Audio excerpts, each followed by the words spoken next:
Hey, good morning, folks. You've made it to Friday of another week. So we are just a few hours away from the weekend. I hope you have a great Friday. Let's jump in for some morning minutes in the Word. This week we've been looking at the life of Job, or just kind of a few verses about Job. Maybe you're familiar with the story, how that Satan and God were speaking, and God said, "Satan, have you considered my servant Job?" We looked at that on Monday, and we talked about the idea that I wonder if God were having a conversation with Satan, if he could speak our name and say, "Hey, have you considered my servant?" Put your name in there. Man, he is upright there. He or she, there's no one like them in the whole earth. They love me. They fear me. They serve me. They hate evil. They are perfect. In other words, they are mature in their faith. Could God say that about us? Well, he said that about Job. And Satan said, well, of course he's all that. You never let anything happen to him. Of course he's all that. You take care of him. You won't let anyone touch him. And then God did something. He said, okay, Satan, I'll let you touch him. I'll let you, afflict him. Only don't take his life. And for the rest of chapter 1, it's a horrible scene, because we see that his daughters and sons were eating and drinking wine in their oldest brother's house, and then they were killed. And then there were some servants of his, they were killed. And it's one of these things, it's like everything that he hears, like those weren't even all the things, but every time he hears something, it's like before he can respond, somebody else comes. As a matter of fact, verse 16 says, while he was yet speaking, there came also another. Verse 17, while he was yet speaking, there came also another. Verse 18, while he was yet speaking, there came also another. And just constantly, these different messengers come, and your kids are dead, your servants are dead, all of your livestock has been taken, the buildings collapsed. It was just bad news after bad news after bad news. How would this man that God said, have you considered my servant? There's no one like him. How would he respond? I mean, how would you and I respond? Maybe just curl up in a ball and just pray, God, kill me, right? Here's what Job did. Verse 20 says, then Job arose and rent his clothes and shaved his head and fell down upon the ground. Yeah, I get that. See that renting of the clothes, shaving of the head, this was a sign of mourning. In other places, we'll see that they cover themselves with sackcloth and ashes. Again, it was a sign of mourning, being sad, of just, struggling with the grief.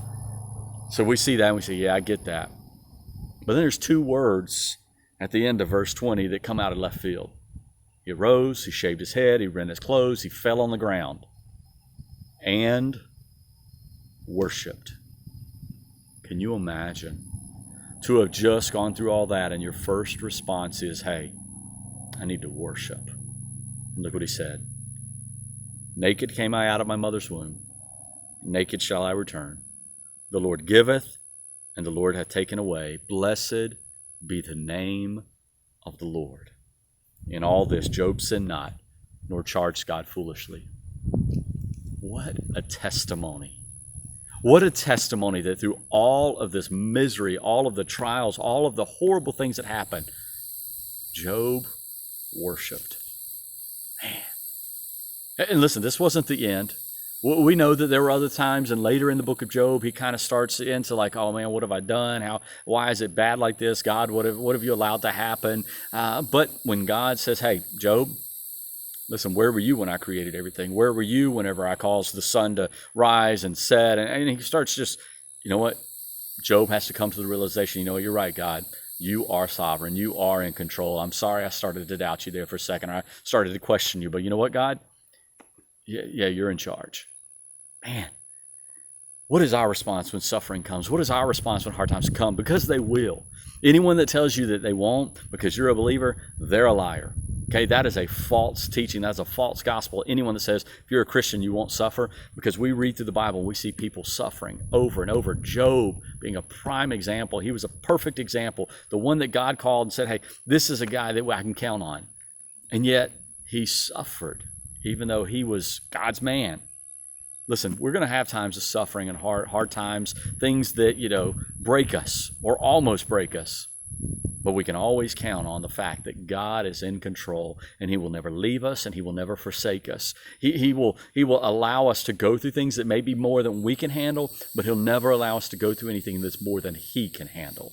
So So I hope that'll be an encouragement to you this week. I hope you'll consider the life of Job. I hope you'll be one that says, hey, I want to be somebody that God can count on. Even if it means that I'm going to suffer, God can count on the fact that I will trust him. I hope y'all have a great day. Our folks, I look forward to seeing you guys on Sunday. Everybody else, I'll see you guys again on Monday. Take care.